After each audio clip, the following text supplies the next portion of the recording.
صلی اللہ علی محمد صلی اللہ علیہ وسلم۔ اب آپ اس مبارک سلسلے کا 14واں حلقہ سماعت فرمائیں۔ برادران اسلام، واجب الاحترام بزرگوں، دوستوں، بھائیوں، عزیز نوجوانوں، سیرت پاک صلی اللہ علیہ وسلم کے ضمن میں ہمارے درس کی انتہا تقریباً اس بات پہ تھی کہ سرکار دو عالم صلی اللہ علیہ وسلم سیدنا صدیق رضی اللہ تعالی عنہ کے ساتھ غار ثور میں، جو مکے کے جانب اسفل میں واقع ہے، کیونکہ مکہ کے دو طرف ہیں، ایک جانب اعلیٰ ہے اور ایک اسفل ہے۔ جانب اعلیٰ یوں سمجھیں جسے آپ جنت المعلی کہتے ہیں، اس طرف قبرستان ہے، یہ اعلیٰ ہے۔ اور اسی طرح محلہ مسفلہ، مسیال، شار ابراہیم الخلیل، الى شار الحجرہ، شار سب مسیال مسفلہ اسفل کا حصہ ہے۔ یہ جانب اعلیٰ ہے اور یہ اسفل ہے۔ اسی طرح یہ جو آپ کے ہاں اب بھی مکے میں قدئی معروف ہے، یہ اصل میں دو ہیں، ایک قدئی ہے، ایک قدا ہے۔ قدا جو ہے وہ جانب اعلیٰ میں ہے اور قدئی جو ہے وہ جانب اسفل۔ اور ذرا انسان تھوڑا سا تدبر سے، تفکر سے غور کرے تو اللہ نے حضور سرکار دو عالم صلی اللہ علیہ وسلم کو کوئی ایسی شان عطا فرمائی تھی، ایسی عظمت عطا فرمائی تھی کہ ہر لحاظ سے، یعنی جہاں جہاں سے حضور صلی اللہ علیہ وسلم گزرے ہیں، اللہ نے اس جگہ کو بھی آباد ضرور فرمایا، ورنہ کوئی تصور بھی نہیں تھا کہ کبھی یہ راستے بھی آباد ہوں گے۔ آج وہاں دیکھیں مخطط ہیں، دارالحجرہ ہے، حی الحجرہ ہے، آبادیاں ہیں، اور جس راستے سے حضور صلی اللہ علیہ وسلم نے سفر فرمایا تھا، طریق الحجرہ، اور اس راستے پر آبادیاں، تو جہاں سے بھی حضور صلی اللہ علیہ وسلم، اسی لیے علماء نے کہا ہے کہ حضور ظاہری طور پر یا معنوی طور پر جہاں سے بھی گزرے ہیں وہاں اللہ نے ضرور اپنی رحمتیں فرمائی۔ اسی لیے کسی شاعر نے حضور کی سیرت میں ایک بڑی عجیب بات کی ہے، ایک بڑا اچھوتا انداز ہے، خیال ہے، تو وہ یہ کہتا ہے کہ جہاں پڑی نہیں نظر وہاں ہے رات آج تک،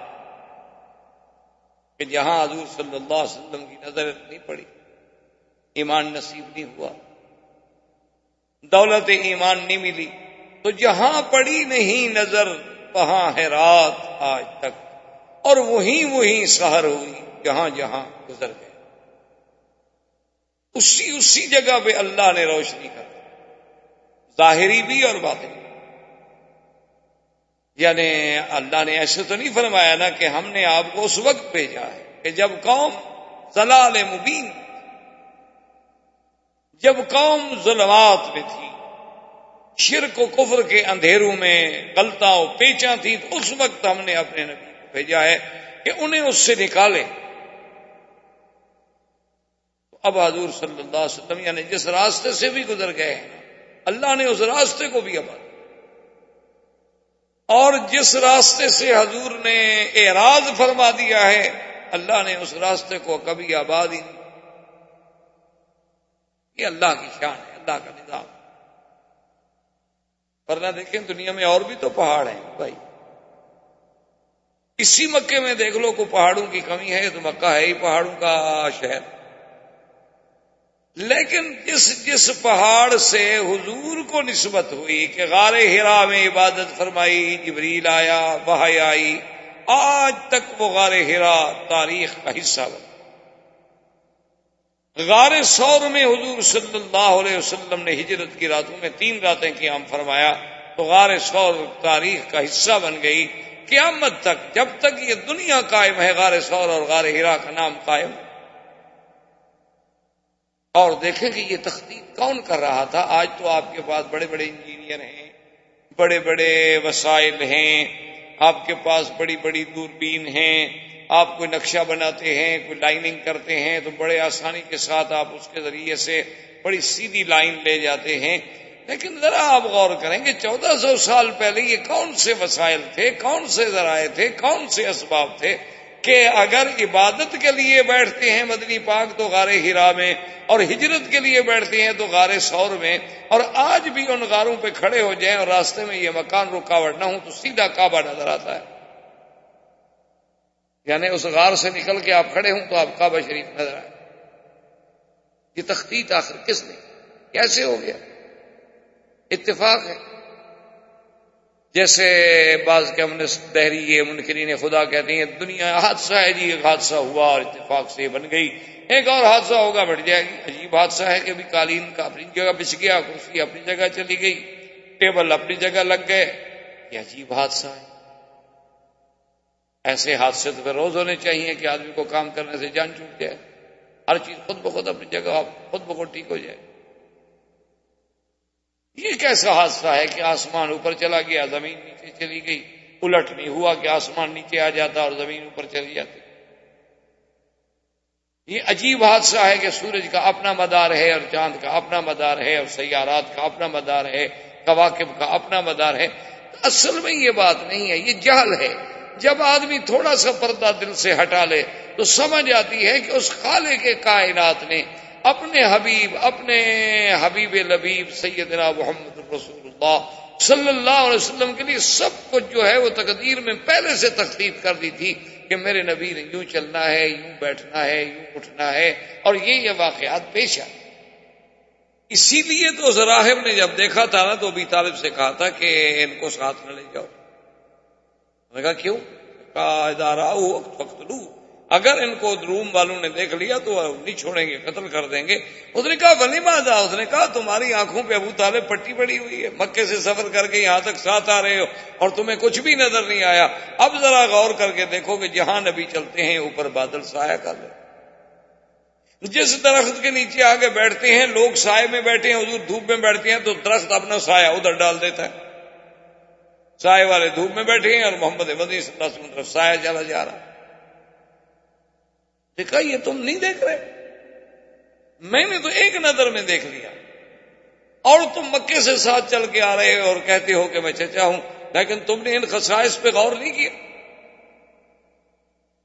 وجہ کیا تھی؟ وجہ یہی ہے کہ اگر آدمی سرسری طور پر گزر جائے اللہ کے قرآن سے، احادیث رسول سے، تاریخ اسلام سے، کہ ایک حدیث بھی ایسے پڑھ لی جیسے ڈائجسٹ پڑھا جاتا ہے. اچھا جی نیند نہیں آ رہی، چلو کوئی اسلامی کتاب اٹھا لو یار جلدی نیند آ جائے گی. آج کل تو ہم نے اللہ کے قرآن کو سلیپنگ پلز کے قائم مقام رکھا ہوا ہے نا، کہ تفسیر لے لو، دینی کتاب لے لو، اس کے ساتھ فوراً نیند آ جائے گی، کیونکہ وہ شیطان نہیں کرنے دیتا کہ کیوں آپ اللہ کی طرف جائیں، وہ سلا دیتا بڑے سکون سے. اور اس کے علاوہ اگر آپ جناب کوئی ناول لے لیں، کوئی ڈائجسٹ لے لیں، کوئی اور جس کے بارے میں آپ کو بھی یہ یقین ہو کہ میں جو پڑھ رہا ہوں یہ 100% جھوٹ ہے، پھر بھی آپ ساری رات بیٹھے رہیں پڑھتے رہیں گے کہ جناب یہ کہانی بڑی دلچسپ، بڑا اس میں سسپینس ہے، بڑے اس میں زگزیگ ہیں، بڑے اس میں گہرائیاں ہیں، گہرائیاں ہیں، اور جانتا ہے جھوٹ، پڑھنے والا بھی جانتا ہے، لکھنے والا بھی جانتا ہے میں جھوٹ لکھ رہا ہوں. تو یہ ایک عجیب اللہ کی طرف سے فیصلے تھے کہ حضور صلی اللہ علیہ وسلم اس غار میں آئے، 3 راتیں رہے. 3 راتوں کے بعد حضور صلی اللہ علیہ وسلم کا سفر مبارک شروع. حضور صلی اللہ علیہ وسلم کے سفر میں جب آپ اصل طریقے مکہ پہ آئے تو حضور صلی اللہ علیہ وسلم کو مکہ یاد آ گیا. حضور رونے، یہ تو ہم مکے میں رہتے ہوئے بھی مکے کی قدر نہیں کرتے. ہمیں اللہ نے کعبہ نصیب کیا ہے لیکن پھر بھی ہمیں نماز نصیب نہیں. ہم مکے میں رہتے ہوئے بھی عمرہ نصیب نہیں کرتے. یہ اب آپ کے میرے بس کی بات نہیں ہے. عرب، میں نے ایک دفعہ سفر کیا، میں آ رہا تھا تقریباً الخبر سے بائی روڈ، تو جس ٹیکسی میں ہم تھے ہم نے کرایہ پہ کار لی. اصل میں پاکستان سے الخبر آیا، پھر میں بائی روڈ آ گیا. تو جس گاڑی چلانے والا بدو تھا، خالص عرب اور بڑا اچھا آدمی، بڑا اچھے خلق والا آدمی.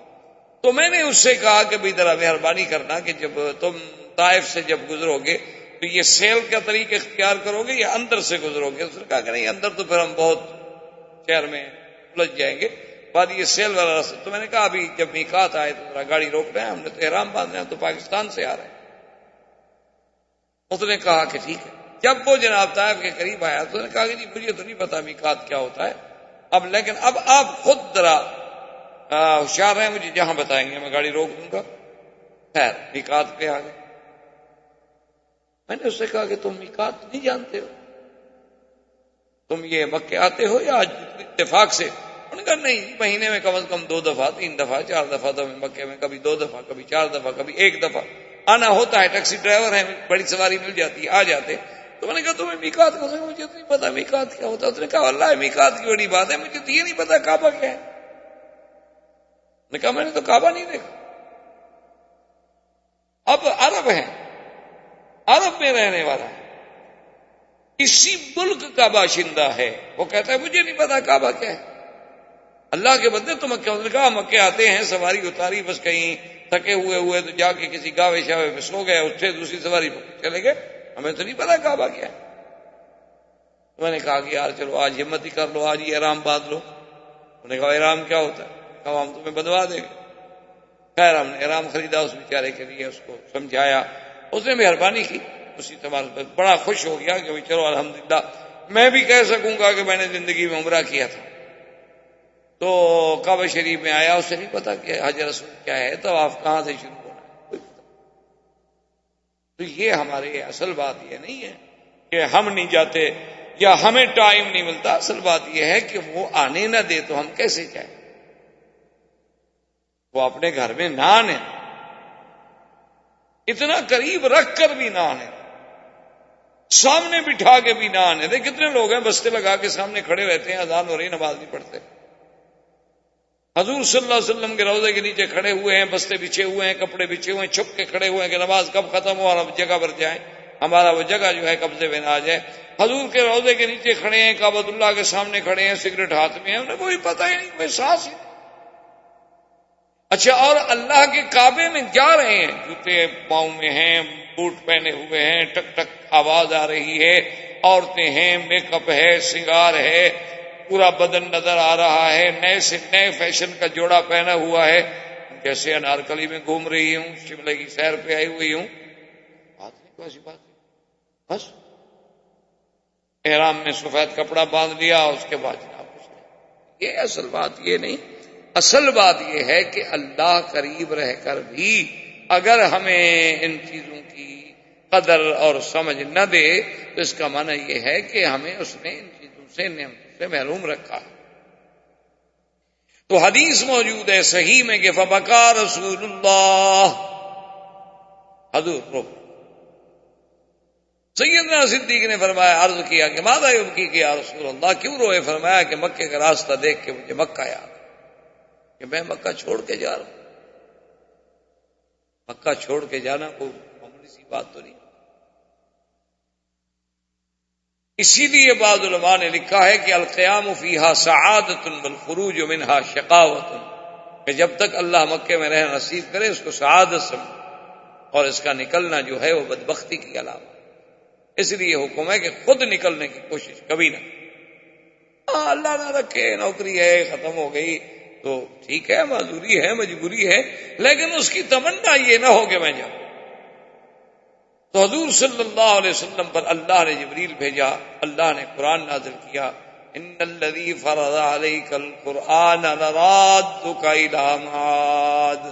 اللہ نے فرمایا محمد عربی صلی اللہ علیہ وسلم، اس ذات جس نے آپ پر قرآن اتارا ہے، وعدہ ہے کہ ہم آپ کو پھر لے آئیں گے مکہ، آپ اداس نہ ہو.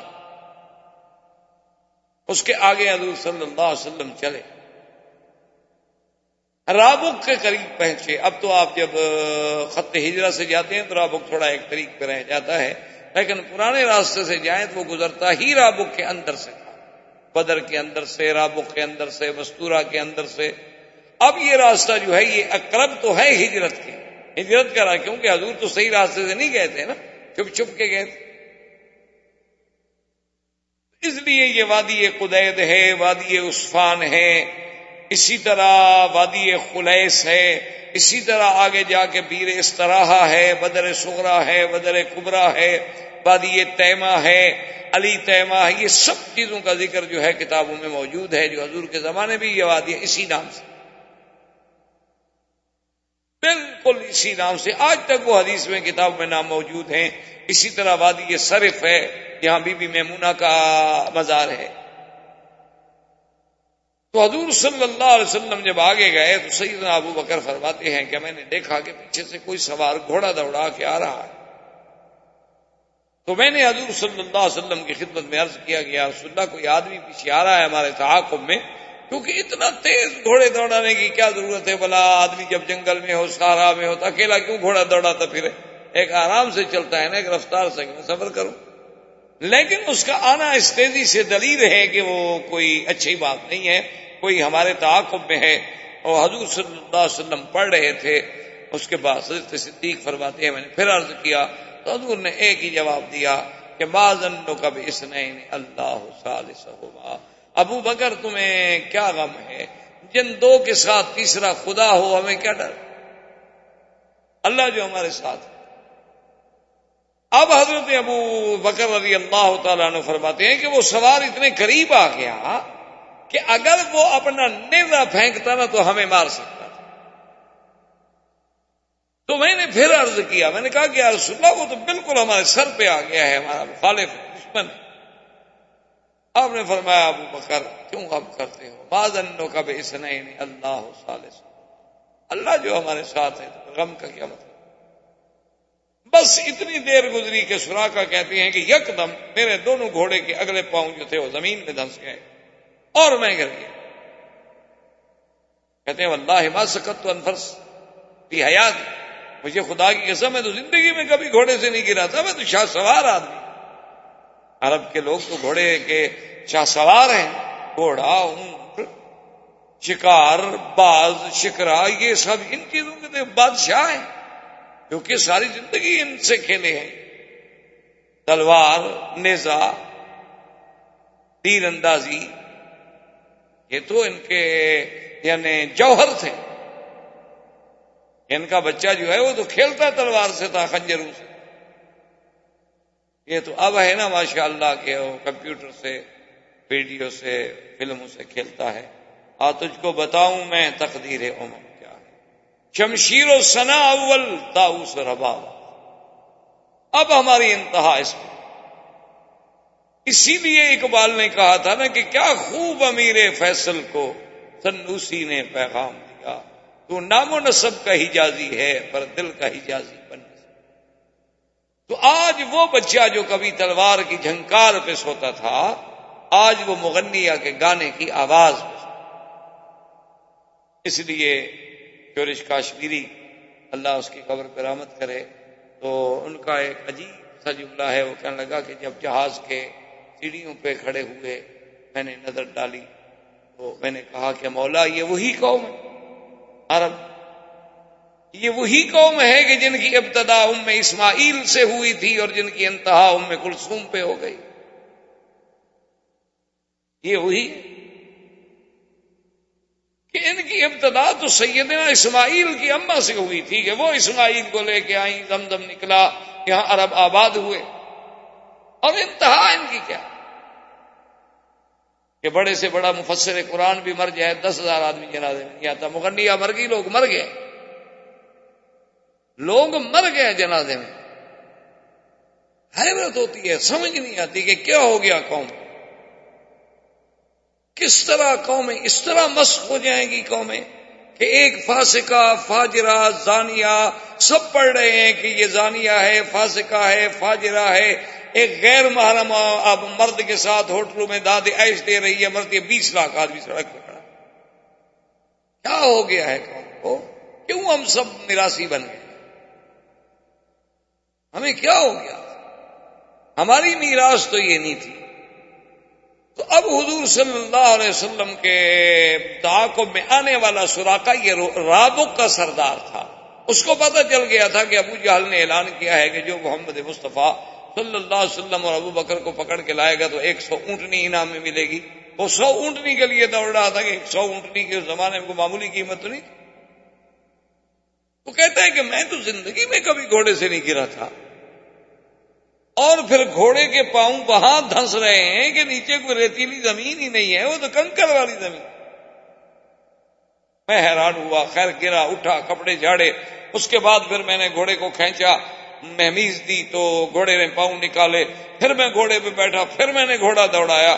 جب میں قریب آیا تو پھر میرے گھوڑے کے پاؤں دھنسے، میں پھر گر گیا. تو کہتا ہے میں سمجھ گیا کہ یہ میرا گرنا میری کمزوری نہیں، یہ گھوڑے کی بھی کوئی شرارت نہیں. جن کے تعاقب میں جا رہا ہوں ان کی کوئی حفاظت کرنے والی ذات حفاظت کر رہی. فنادى بأعلى صوت الأمان يا محمد. زور سے چیخا، کہنے لگا محمد مصطفیٰ بس اب مجھے امان. ڈر گیا. اس نے کہا کہ اب کہیں ایسا نہ ہو کہ میں اللہ کے عذاب کا شکار ہوں. حضور پاک نے اپنی اونٹنی روک لی، سواری روک لی. سراقہ قریب آ گیا، کہنے لگا حضور مجھے امان دیا. امان ہے، کوئی بات، ہم نے تمہیں کچھ نہیں کہا. اور حضور صلی اللہ علیہ وسلم نے فرمایا کہ تمہارا نام کیا ہے؟ اس نے کہا سراقہ. کیوں آئے تھے؟ آپ کو تعاقب کے لیے، آپ کو پکڑنے کے لیے. تو انہوں نے فرمایا اب کیا ارادہ ہے؟ اس نے کہا حضور بس اب میں نے فیصلہ کر لیا ہے کہ آپ کی ذات کو کبھی نقصان نہیں پہنچاؤں گا، اور میرا یہ بھی وعدہ ہے کہ آپ جائیں مدینے تک، آرام سے سفر کریں، اس راستے سے میں آپ کے کسی دشمن کو بھی اب آپ کے پیچھے نہیں آنے دوں گا. اب دیکھیں کہ وہ ذات پاک جو خود اپنے دشمنوں سے تنگ آ کے مکہ چھوڑ کے ہجرت کر رہی ہے، دشمن جس کی تلاش میں ہے، ڈھونڈ رہا ہے، تلاش کر رہا ہے. حضور نے فرمایا اب سراقہ ایک بات میں تمہیں بتاؤں. اس نے کہا حضور بتائیں. آپ نے فرمایا کہ وہ دن کیسا لگے گا جب کسرا بادشاہ کے ہاتھ کے کنگن تمہارے ہاتھ میں ہوں گے. سراقہ کہتے ہیں میں نہیں سمجھ رہا. میں نے کہا عجیب بات کہ ایک آدمی خود پناہ لینے کے لیے ایک شہر چھوڑ کے دوسرے شہر میں جا رہا ہو، اور مجھے خبر یہ دے رہے ہیں کہ سپر پاور ختم ہو جائے گی کسرا کی، اور ان کے بادشاہ کے کنگن آئیں گے، اور پھر وہ میرے جیسے ایک بدو، ایک عرابی، ایک رابق میں رہنے والے آدمی کے ہاتھ میں ہوں گے. کہاں کسرا؟ ہم نے تو کبھی مکے پر حکومت کرنے کا خواب نہیں دیکھا تھا کہ جائے کہ کسرا بادشاہ کے کنگن ہمارے ہاتھ میں آئیں گے. میں نے کہا ٹھیک ہے آپ جو فرما رہے ہیں، لیکن یا رسول اللہ مجھے ایک بات کریں کہ امان لکھ دیں. آج آخر میں نے آپ سے امان مانگی ہے، آپ نے کہا کہ امان ہے، تو مجھے لکھ دیں کہ اگر کبھی کوئی وقت آئے تو آپ کی جماعت مجھے امان دے. آپ نے فرمایا ابو بکر فقط لکھ دو. حضرت ابو بکر نے کاغذ پہ لکھ دیا کہ اللہ کے رسول نے اس کو امان دی ہے، اگر کبھی مسلمانوں کے قبضے میں آ جائے تو مسلمان بھی اس کو امان. خدا کی شان دے کہ جب مکہ فتح ہو گیا، سرکار دو عالم حنین میں تشریف فرما ہے، طائف فتح ہو گیا، تو یہ سراقہ قیدی بن کے حضور کے سامنے لایا گیا. اور آتے ہوئے اس نے کہا کہ یا رسول اللہ فیصلہ کرنے سے پہلے 1 منٹ ٹھہر جائیں. جیب سے ہاتھ نکالا اور کاغذ آگے رکھا کہ حضور آپ مجھے امان دے چکے. آپ نے فرمایا الیوم یوم بر و وفا یا سراقہ، آج وفا کا دن ہے، آج بھلائیوں کا دن ہے، جاؤ ہم نے تم کو امان دی ہے، بالکل ہم اپنی زبان پہ قائم. اس نے کہا یا رسول اللہ اب کہاں جاؤں؟ وہ جانے والے دن گزر گئے، اب تو میں اسلام لانے کے لیے حاضر ہوا، کلمہ پڑھا، مسلمان ہو گیا. اچھا اللہ کی شان دیکھیں کہ سرکار دو عالم، سرکار دو جہاں نے جو خبر دی تھی حضرت عمر کے زمانے میں کسرا فتح ہو گیا، اسلام کا پرچم لہرا گیا، سپر پاور ٹوٹ پھوٹ گئی، نہ کسرا رہا نہ کیسر رہا. لا کسرا بعدہ ولا کیسر بعدہ. حضور نے فرمایا ختم ہو جائے. اور بادشاہ بھاگ گیا، اس کے وہی کنگن جو تھے وہ مال غنیمت میں آئے اور حضرت عمر کے سامنے پیش. حضرت عمر نے جب دیکھا انہوں نے فرمایا این سراقہ، سراقہ کہاں ہے بھائی، اس کو تلاش کرو۔ سراقہ آ گیا۔ حضرت نے فرمایا کہ سراقہ حل تذکر ما قال بک محمد صلی اللہ علیہ وسلم، سراقہ تمہیں یاد ہے کہ تمہیں ہمارے نبی نے کیا وعدہ کیا تھا رابک راستے میں؟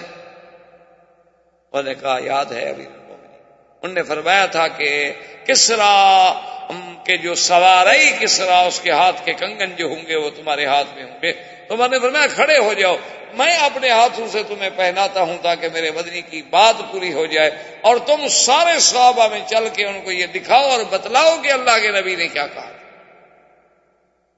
یعنی اندازہ فرمائیں صداقت رسول کا، اندازہ فرمائیں علم نبی کا، اندازہ فرمائیں اللہ کے وحی سے اللہ کے نبی کے تعلق کا، کہ خود مہاجر بن کے جا رہے ہیں اور خبر دیتے ہیں کہ کس طرح ختم ہو جائے گا۔ اب حضور صلی اللہ علیہ وسلم جب آگے بڑھے سفر کرتے ہوئے، تو راستے میں ایک جگہ آپ کو پانی کی ضرورت ہوئی، پانی ختم ہو گیا، اور اونٹنیوں کے ساتھ جو دودھ تھا دودھ بھی نہیں رہا۔ رات دن کا سفر، متواتر سفر، اور کوئی خوراک نہیں، کوئی غذا نہیں۔ دور ایک خیمے میں نظر پڑی تو حضور نے فرمایا کہ ابو بکر اس خیمے میں جاتے ہیں، ان کے ساتھ جا کے ہم کچھ دیر گزارتے ہیں، اور شاید ہمیں کوئی دودھ مل جائے، کوئی پانی مل جائے، کوئی کھانے کی چیزیں مل جائیں۔ کیونکہ لوگ عرب لوگ تھے، جیسے خانہ بدوش ہوتے ہیں نا جی، کہیں خیمے لگا لیے بیٹھ گئے، اور جہاں ہریالی دیکھی پھر مال کو لے کے وہاں چلے گئے، ادھر بارش ہو گئی تو مال اٹھایا ادھر چلے گئے۔ اب تو ان کی تو زندگی ایسی ہوتی تھی، خیموں میں ادھر جاتی تھی۔ تو جب حضور وہاں گئے تو دیکھا کہ ایک بوڑھی عورت ہے، حدیثوں میں اس کا نام ہے ام معبد۔ حضور پاک نے سلام کیا، فرمایا میں اجازت ہے کہ آپ کے خیمے میں کچھ دیر آرام کریں؟ انہوں نے کہا اہلاً وسہلاً۔ عرب تھے اور سخاوت ضیافت تو ان کو گٹھی میں پڑی ہوئی تھی۔ عرب ہو اور سخی نہ ہو سمجھے پھر وہ عرب نہیں ہوگا، وہ کہ آپ کی ہماری نسل تبدیل ہوئی 10 سال 20 سال 50 سال 100 سال سے۔ عرب یقیناً کریم، یہ ناممکن ہے کہ عرب ہو اور بخیل ہو اور شہید ہو، اور وہ بیچارہ ہر وقت 99 کی مار میں ہو گن رہا ہو، کیا 99 ہو گیا تو 100 کا بھول۔ یہ عرب ایسی نہیں، انہوں نے تو کل کا کبھی نہیں سوچا کہ کل کیا ہوگا، ہوگا جو ہوگا نہیں ہوگا، پتہ ہے ضروری ہے کہ ہم زندہ رہیں گے، کل آج کیوں خرابی کے ساتھ بھوکے گزاریں۔ اس نے کہا اہلاً وسہلاً، بیٹھ گئے حضور صلی اللہ علیہ وسلم۔ حضور نے فرمایا کہ اماں جان، بوڑھی اماں، تمہارے گھر میں کوئی کھانے پینے کا؟ اس نے کہا واللہ یا رسول اللہ اگر کوئی چیز، اس کو پتہ نہیں ہے کہ حضور رسول اللہ، اس نے کہا کہ میں میرے مہمان ہیں، اگر میرے خیمے میں کچھ ہوتا تو آپ کو مانگنا پڑتا، یہ تو عیب ہے عرب۔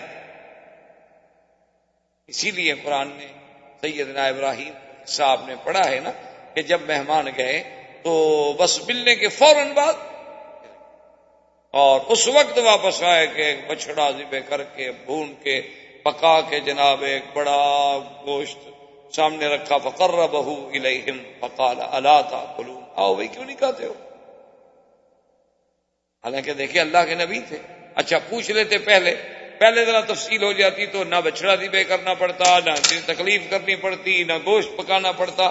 لیکن علماء نے لکھا کہ سنت الانبیاء اور عادت الکرام، سخی اور کریموں کی عادت یہ نہیں ہوتی کہ مہمان سے پوچھیں گے جی آپ نے کھانا کھانا ہے۔ یہ تو ہمارے یہاں رواج ہے نا، پوچھتے ہیں اچھا جی آپ کیا پئیں گے؟ شریف آدمی کہے گا کچھ نہیں، ڈھیٹ ہے تو کہہ دے گا کوئی گرم چائے ہے لا دو بھائی۔ اگر شریف آدمی ایک کریم آدمی ہے تو اس سے جب پوچھا جائے تو اس کی تو بڑی عزتی ہے، توہین ہے، آداب اسلام کے خلاف ہے، یہ تو انگریزوں کا کوئی طریقہ ہوگا۔ اسلام تو یہ کہتا ہے جو آپ کے گھر میں ہے، پانی ہے، چائے ہے، کچھ ہے، پیش کر دو، بس ٹھیک ہے یہ لو۔ اس کے بعد مرضی ہے مہمان پیے نہ پیے، پوچھنے کا کیا مانا۔ اور ہمارے ہاں تو ماشاءاللہ پوچھنے کے بھی بڑے انداز ہو گئے ہیں۔ بعض لوگ یہ کہتے ہیں او جی ماشاءاللہ آپ کب آئے؟ جی کل آیا تھا۔ او جی آپ تو بڑے لوگوں کے مہمان ہوں گے، ہم غریبوں کے پاس کب آتے ہیں؟ آپ تو اچھا ماشاءاللہ کہاں ٹھہرے ہوئے؟ مقصد یہ ہے کہ میرے گھر تو نہ ہو نا، دفعہ ہو، جان چھوڑو۔ یا ساتھ یہ کہہ دیں کہ چلیں جی ابھی میں آپ کو چلو دیکھیں نا جی اب گھر جانے کا وقت تو نہیں ہے، ہوٹل میں آپ کی کچھ سروس کر دیتا ہوں، خدمت کر دیتا ہوں، ویسے ٹائم تو ہو رہا ہے، آپ کو ایئرپورٹ بھی پہنچنا ہوگا۔ یہ کون سی دعوت ہے؟ یہ دعوت ہے یا عداوت ہے؟ اسلام ان باتوں کا قائل نہیں ہے۔ اسلام یہ کہتا ہے کہ جو اللہ نے تمہیں دیا ہے تکلفات میں نہ پڑو۔ ہم تمہارے گھر میں پانی ہے، پانی لے آؤ، لسی ہے، لسی لے آؤ، تمہارے گھر میں شربت ہے، شربت لے آؤ، چائے ہے، چائے لے آؤ، میٹھا نہیں ہے، نمک ڈال دو، کوئی چیز جو تمہارے گھر میں ہے۔ اسی لیے حضور نے فرمایا نا کہ وہ گھر کبھی برکت والا نہیں ہوتا جس کے گھر میں کھجور نہ ہو۔ کیوں کہ جب آیا کوئی مہمان، چلو چار چیزیں اب ایک پلیٹ میں رکھے، چار دانے آگے رکھ دیں، بات ختم ہو گئی۔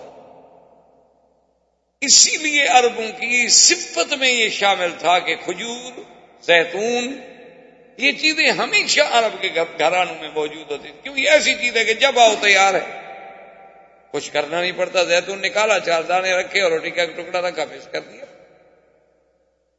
ضروری تو نہیں کہ آپ ہمارے لیے یا کسی مہمان کے لیے، تو تکلفات جو ہیں یہ تو خیر ایک الگ چیز ہے۔ تو بہرحال اس نے کہا کہ یا رسول اللہ اگر میرے گھر میں کچھ تو کبھی ہو سکتا ہے کہ میں آپ کو مانگنا پڑتا۔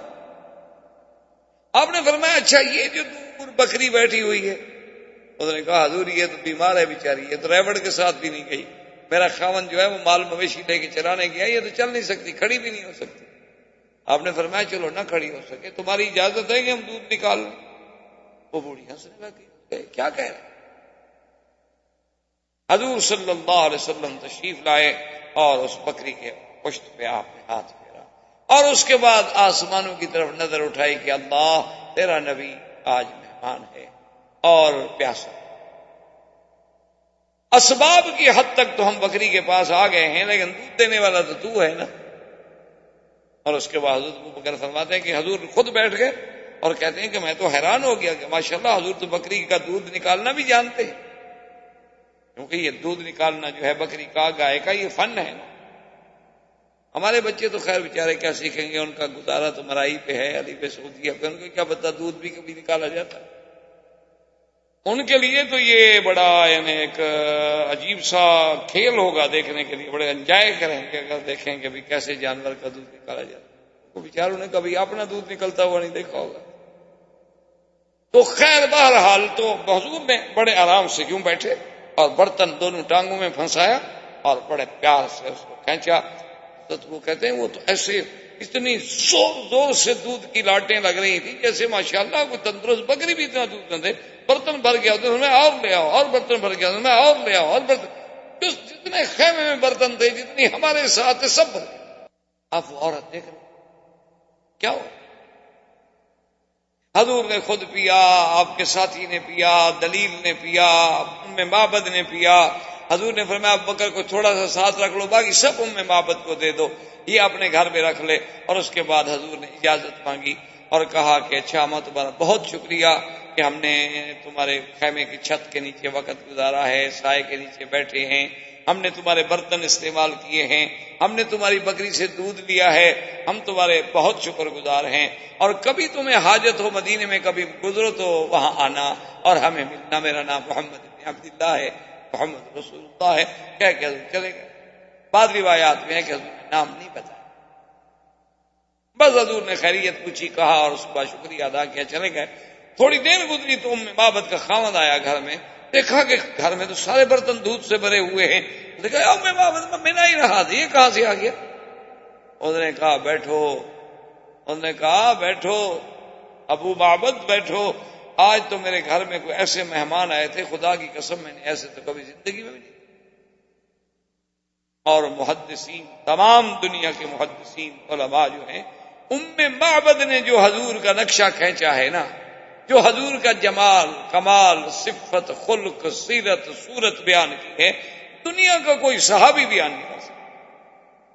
اس عورت نے، اس بدو عورت نے، جنگل میں رہنے والی عورت، جاہل ہو، تمہارے ہمارے لحاظ سے بیکورڈ،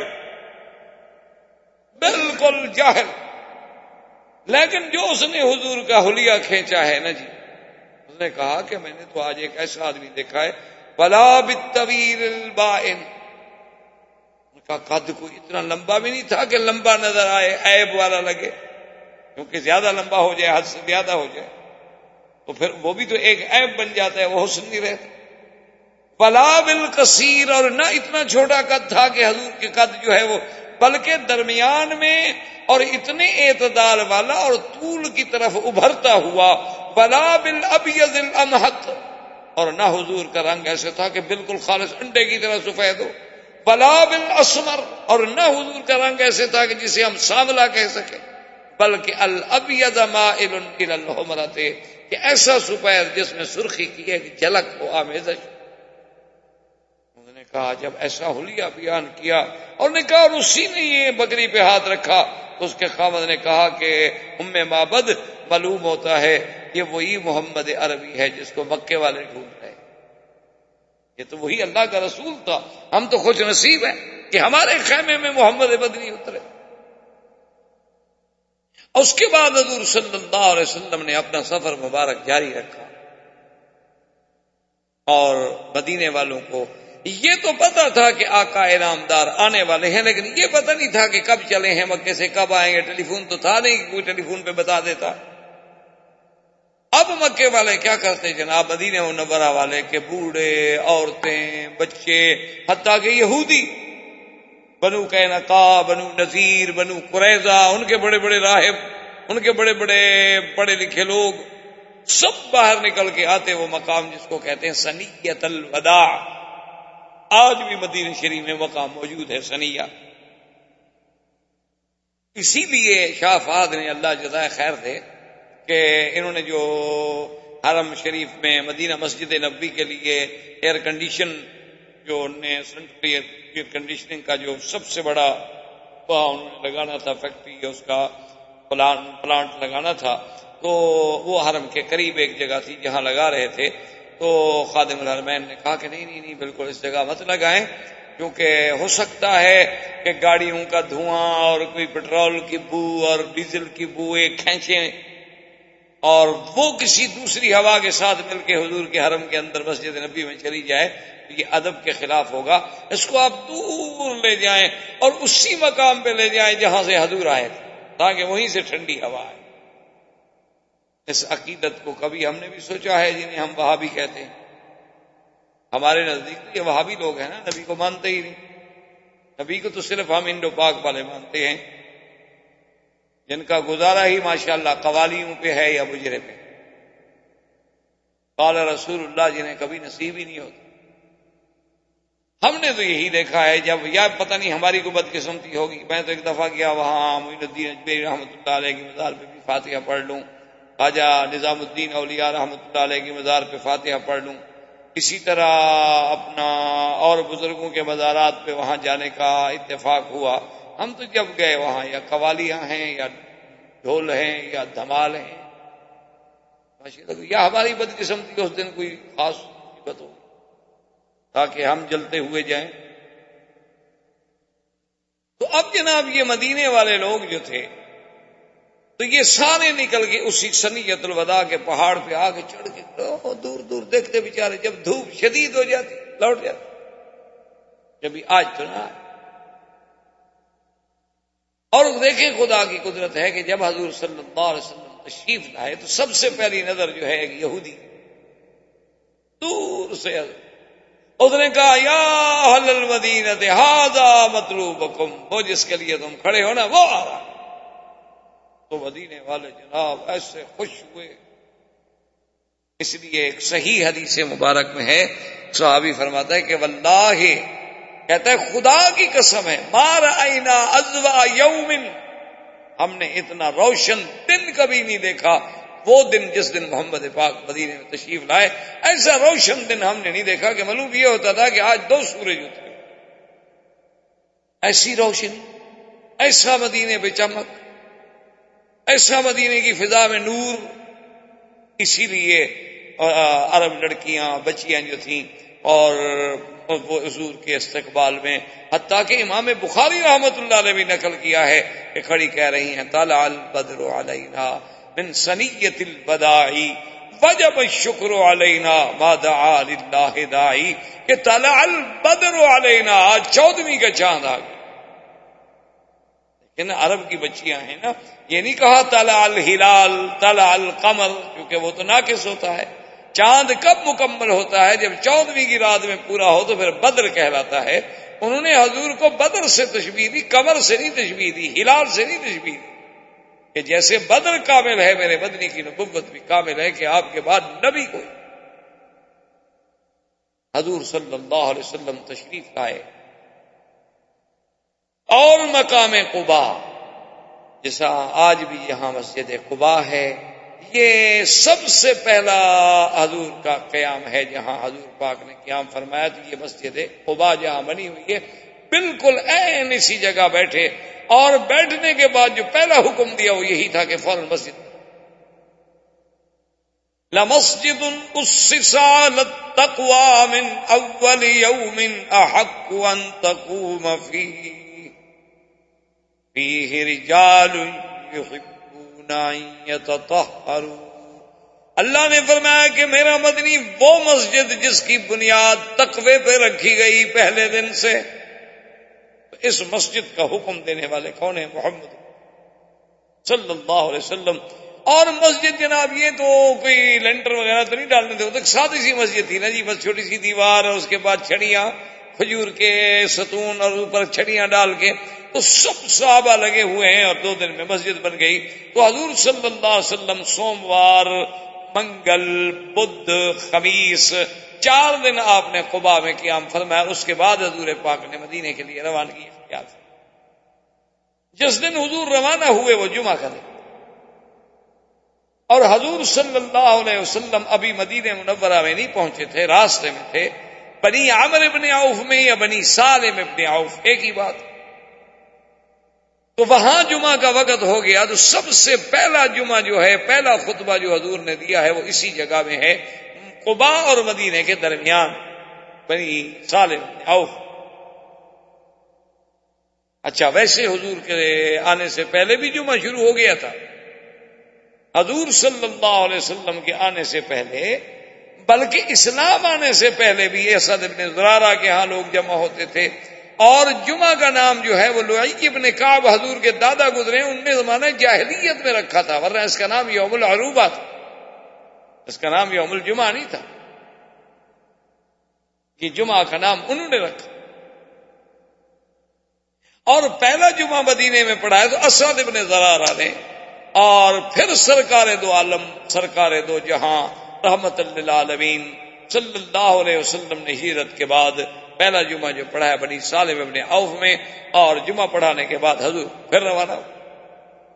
اب جب روانہ ہوئے تو اب تو جناب مدینے کے تو لوگ ماشاءاللہ اس طرح جان نثار تھے نا جی، کہ سڑکوں پہ کھڑے ہیں اور جناب حضور کی اونٹنی کو چمٹ رہے ہیں. یا رسول اللہ انزل بنا انزل بنا انزل بنا، حضور ہمارے پاس ہو، خدا کے لیے ہمارے پاس نفدی انبارنا واولادنا وابنانا یا محمد صلی اللہ علیہ وسلم. حضور ہم اپنے بچے، جان، مال، اولاد سب آپ پہ قربان کر دیں گے، واللہ انزل بنا یا محمد، ہمارے پاس اترے.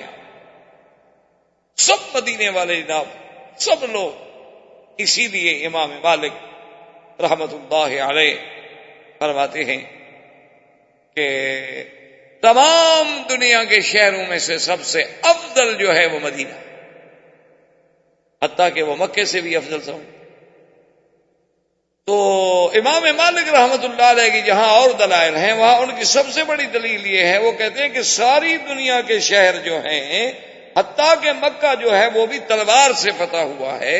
ایک شہر ہے دنیا کی تاریخ میں جو اسلام اور محبت سے فتح ہوا، صرف مدینہ، جہاں کوئی تلوار نہیں چلی، بلکہ حضور کے آنے سے پہلے اسلام آ چکا تھا. مصعب ابن عمیر پہنچ چکے تھے اور سینکڑوں لوگ اسلام لا چکے. 83 آدمی تو مدینے سے چل کے حضور کی بیعت کر چکے تھے، بیعت العقبہ. حضور پاک نے جب دیکھا کہ بھئی اب سب کا اتنا ذوق، اتنا شوق ہے، اب سب آدمی کہتے ہیں کہ میرے گھر میں چلو، اب حضور نے فرمایا دیکھ پاس فَاتْرُكُوهَا إِنَّهَا مَأْمُورَةٌ، میری اونٹنی کو کوئی نہ پکڑے، کوئی روکنے کی کوشش نہ کرے، یہ اللہ کی طرف سے مامور ہے. جہاں اس کو اللہ حکم دیں گے وہاں بیٹھ جائے گی، اور جہاں یہ بیٹھ جائے گی وہاں اس کا میں مہمان خود بخود بن جاؤں گا. تو اس لیے میری اونٹنی کو پکڑنے کی کوشش نہ کریں، روکنے کی کوشش نہ کریں، اس کو اس کے حال پہ چھوڑیں۔ اب حکم ہو گیا تو اب جناب سب ہٹ کے کھڑے ہو۔ اب حضور کی اونٹنی جا رہی ہے اور جس جس کے گھر سے گزر جائے اس کے لیے تو بڑی امیدیں اور آسیں ٹوٹ جائیں، اگلا امید میں لگ جائے، چلتے چلتے چلتے چلتے ایک خالی جگہ ہے دیار بنی نجار میں، یوں سمجھیں گے جہاں آج مسجد رسول پاک جو مسجد نبی ہے، جہاں آج آپ نماز پڑھتے ہیں، یوں سمجھیں بالکل یہی جگہ۔ یہ اصل میں علاقہ تھا بنی نجار کا، حضور صلی اللہ علیہ وسلم کے اقوال تھے، اور یہ جگہ بالکل خالی پڑی تھی، یہیں آگے اونٹنی بیٹھ گئی، اور ساتھ ہی حضرت ابو ایوب کا گھر تھا۔ جب اونٹنی یہاں بیٹھ گئی تو بعد نے اس کو اٹھانے کی کوشش کی، دعوہا، چھوڑ دو، انہا مامورۃ، میری اونٹنی کی عادت نہیں ہے کہ ایسے بیٹھتی ہے، اللہ کا حکم ہے، بس اللہ کے حکم سے اونٹنی بیٹھ گئی۔ حضور نے فرمایا لمن ھذا الارض، یہ زمین کس کی ہے؟ انہوں نے کہا حضور یہ 2 یتیم بچے ہیں، ان کی زمین۔ آپ نے فرمایا ان کو بلاؤ، آ گئے۔ آپ نے فرمایا یہ زمین بیچتے ہو؟ انہوں نے کہا ہی الگ ہے یا رسول اللہ۔ انہوں نے کہا کمال ہے، ہم یتیم ہیں، غریب ہیں، لیکن محمد مدنی آپ مدینے میں آئے ہیں، ہمارا سب کچھ آپ پہ قربان ہے، یہ سب آپ کا ہے، خریدنے کا کیا مطلب؟ میں یہاں اللہ کا گھر بنانا چاہتا ہوں، اور وہ زمین میں کسی کی ایسے نہیں لینا چاہتا، میں قیمت سے۔ اسی لیے فقہا نے لکھا ہے کہ ارض مغصوبہ اگر کسی کی زمین زبردستی چھین لی جائے، یا اپنے اقتدار کی وجہ سے آپ کسی سے مانگیں اور وہ بندہ بیچارہ کیا انکار کرے، آپ بڑے آدمی ہو، ڈرتا ہے نہیں دوں گا تو یہ ویسے ہی لے سکتے ہیں، کہا جی آپ بالکل حاضر ہے۔ انہوں نے کہا ایسے مقامات پہ نماز نہیں ہو۔ یا وہ زمین کسی حرام کے پیسے سے خریدی جائے، سود کے پیسے سے، رشوت کے پیسے سے۔ میں ایک دفعہ گیا تو ڈپٹی کمشنر صاحب تھے ہمارے ضلع کے، اب پتہ نہیں ہے اللہ عالم، تو وہ بیچارے مجھے ملنے آئے، ان کی بڑی مہربانی شرافت کہ وہ جب ملنے آئے تو اس کے بعد انہوں نے کہا کہ جی آپ اتفاق سے آئے ہیں، اور میں نے ڈی سی آفس کے قریب ایک مسجد بنائی ہے ماشاءاللہ، تو اس میں آپ جو ہے مہربانی کر کے ایک نماز ہمیں پڑھا دیں، ہمارے آپ اسی ضلع کے رہنے والے، ہمارا بھی کچھ حق ہے۔ میں نے کہا نہیں بالکل اس میں تو کوئی فرق نہیں۔ میں نے کہا ڈی صاحب آپ نے کیسے بنائی ہے وہ مسجد؟ تنخواہ سے؟ کہتے ہیں جی تنخواہ ہماری اتنا کہاں ہوتی ہے کہ ہم مسجدیں بنا سکیں، اصل بات یہ تھی کہ بس کوئی ذمہ دار کام کرانے کے لیے آیا، کوئی جاگیردار، کوئی صنعت کار، کوئی کاروباری، کوئی بزنس مین، تو بس ان سے کہا کہ دیکھو بھئی یہ مسجد بنا رہا ہوں، کام تمہارا تب کروں گا کہ اتنے پیسے پہلے مسجد کے لیے دیا۔ انہوں نے کہا تھا اس میں تو پھر نماز پڑھنی ناجائز ہے، اس میں تو کسی اور مولوی سے افتتاح کروا لیں۔ یہاں بہت سارے مولوی ہیں ماشاءاللہ، بینکوں کا افتتاح کراتے ہیں، تمہاری مسجد کا بھی کر دیں گے۔ مرزائیوں کے نکاح پڑھ دیتے ہیں تو مسجد کے افتتاح کون سی بات ہے؟ معمولی سی بات۔ ہر قسم کا مولوی مل جاتا ہے دنیا میں، سرکاری بھی ہوتے ہیں، درباری بھی ہوتے ہیں، علماء سو بھی ہوتے ہیں، علماء حق بھی ہوتے ہیں، اللہ والے بھی ہوتے ہیں۔ میں کہا جی حرام؟ نے کہا بالکل حرام ہے، وہ تو آپ کو ڈپٹی کمشنر سمجھ کے اگلے ڈر کے مارے پیسے دیے، خوشی سے کو دے کے گیا ہے۔ تو اس طرح علماء نے لکھا ہے کہ ایسے طریقے سے بھی جب اللہ کا گھر بنے تو خالص بلکہ بعض علماء تو یہ کہتے ہیں کہ کوئی خطیب اپنی تقریر سے متاثر کر کے لوگوں سے چندہ وصول کر لے، وہ کہتے ہیں یہ بھی ڈاکے میں شامل۔ ایک آدمی زبردستی ڈاکہ مارتا ہے، ایک آدمی تقریر کے ذریعے سحر کر رہا ہے، حالانکہ وہ دینا نہیں چاہتا تھا لیکن اس کی جیب سے اس نے نکلوا دیا ہے۔ تو نے کہا اس نے طیب نفس سے تو نہیں دیا نا، شرمندگی سے دیا ہے۔ کبھی لوگ کیا کہیں گے اتنا بڑا آدمی بیٹھا ہوا، یار اس نے کچھ بھی نہیں دیا، حالانکہ وہ چاہتا نہیں تھا دینا۔ انہوں نے کہا کہ علماء کا یہ کام ہے کہ اپنے مساجد، مدارس کی کیفیت جو ہے وہ رکھ دیں لوگوں کے سامنے کہ بھئی مسجد کے یہ ضروریات ہیں، مدرسے کی یہ ضروریات ہیں، اللہ جس کو توفیق دے دیتے ہیں۔ لیکن آج کل مشکل تو یہ ہے نا جی، آگے لوگ بھی تو ایسے ہیں نا ماشاءاللہ، کرے کیا؟ انہوں نے کہیں سینما بنانی ہو، کلب بنانا ہو، دیکھیں جناب ماشاءاللہ سال کی تنخواہ لگا دیں گے، مسجد کے لیے کہو تو 1 مہینے کی دینے کے لیے تیار نہیں۔ پھر ان کو مولوی بھی الحمدللہ ایسے ہی ٹکرتے ہیں، اللہ کی رحمت۔ آخر انہوں نے بھی رسول تو کرنا ہے. تو اب جناب جب حضور صلی اللہ علیہ وسلم نے وہ زمین اب حکم دیا فوراً مسجد بناؤ اور اپنا فرمایا ابو ایوب ہم مہمان تمہارے کیونکہ گھر تمہارا قریب یہ تمہارا نصیب ہے کہ اونٹنی یہاں بیٹھ گئی. حضرت ابی ایوب انصاری کا گھر جو تھا حدیث میں آتا ہے طابقین 2 منزلہ تھا یعنی 2 کمرے نیچے 1-2 کمرے اوپر تھے. تو اس نے کہا کہ یا رسول اللہ آپ تو اوپر رہیں گے ہم نیچے رہیں گے. آپ نے فرمایا کہ نہیں یہ نہیں ہوگا ہم رہیں گے نیچے تم رہو اوپر کیونکہ ہمیں تو لوگ ملنے کے لیے آئیں گے اور جب آئیں تو اوپر چڑھیں اور اتریں اور اوپر چڑھیں اور اتریں تمہارے لیے بھی مشکل ملنے والوں کے لیے بھی مشکل ہمارے لیے بھی مشکل لہذا ہم جو ہے وہ تو نیچے رہیں گے تم اوپر رہو. ٹھیک. حضرت ابی ایوب نے اپنے بیوی سے کہا کہ بات سنو اگر ہم اوپر ہیں اور حضور نیچے ہیں ایک تو یہ ادب کے خلاف ہے کہ ہم حضور سے اعلیٰ ہوں اور دوسری بات یہ ہے کہ ہمارے پاؤں کی آواز سے حضور کے آرام میں خلل نہ پڑے اور تیسری بات یہ ہے کہ جب یہاں ہم کھڑے ہیں پتہ نہیں یہی عین نیچے حضور بیٹھے ہوں اس لیے دیوار کے ساتھ لگ کے سو جاؤ. دیوار کے ساتھ لگ کے سو گئے. اچھا خدا کی شان ہے ان کا جرہ ان کے گھر میں ایک مٹکا تھا بڑا پانی کا جو اوپر رکھا ہوا تھا تو وہ ٹوٹا. وہ جب ٹوٹا تو اس کا پانی جب نکلا تو اب پانی کیسے روکیں جی. پہلے والے کو یہاں والے سسٹم تو نہیں تھے نا آج کل باقاعدہ مواسیر لگے ہوئے تھے اور نفایات تھے اور یہ تھا اور وہ تھا. وہ تو سادے سودے سے گھر ہوتے تھے مٹکے بھر کے لاتے تھے مشکیلیں کندھے پہ رکھ کے بھرا کرتے تھے. ان کے پاس ایک ہی لحاف تھی جو سردی میں وہ ڈالا کرتے تھے تو جلدی سے ابھی ایوب نے وہ لحاف اٹھا کے اسی پانی پہ ڈال دی. ایک پانی اگر نیچے بہتا ہے تو کہیں حضور کے لیے تکلیف کا باعث نہ ہو. اور اس کے سوا کوئی لحاف نہیں تھا اور مدینے کی سردی پر آپ جانتے اسی طرح سردی میں رات گزار دی بغیر لحاف کے لیکن حضور کے آرام کا خیال رکھا. صبح جب ہوئی تو حدیث میں آتا ہے ایک روایت میں ہے کہ ابو ایوب نے کہا اور ایک میں ہے کہ حضور نے فرمایا کہ ابو ایوب معلوم ہوتا ہے کہ تم رات کو سو نہیں سکے. انہوں نے کہا حضور بات تو بالکل ٹھیک ہے ہم ادب سے کیسے سو آپ مہربانی فرمائیں آپ اوپر منتقل ہو جائیں اور ہمیں جو ہے مہربانی فرما کے نیچے رہنے دیں. وہ آنے جانے والی تکلیف تو برداشت ہو سکتی ہے لیکن ہم یہ کیسے برداشت کریں کہ ہم یہ کن اعلیٰ اعلیٰ رسول اللہ ہم آپ سے اوپر رہیں. یہ عشق کی بات ہوتی ہے یہ محبت و ادب کی بات.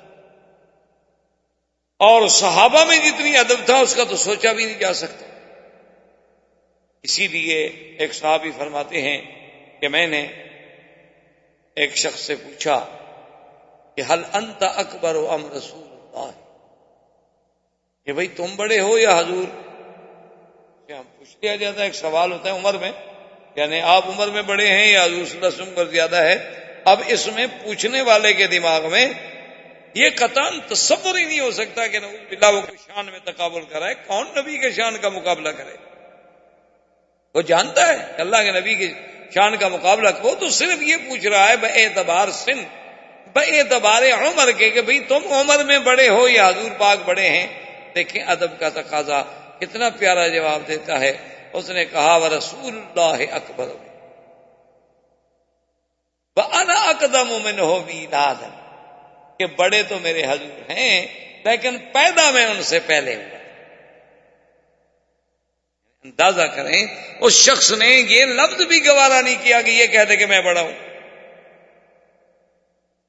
آج تو ادب سے ہم محروم ہو گئے ہیں نا. آج تو لوگ نبی کا نام ایسے لیتے ہیں جیسے کہ وہ اپنے رشتے دار کا نام لے رہے ہیں.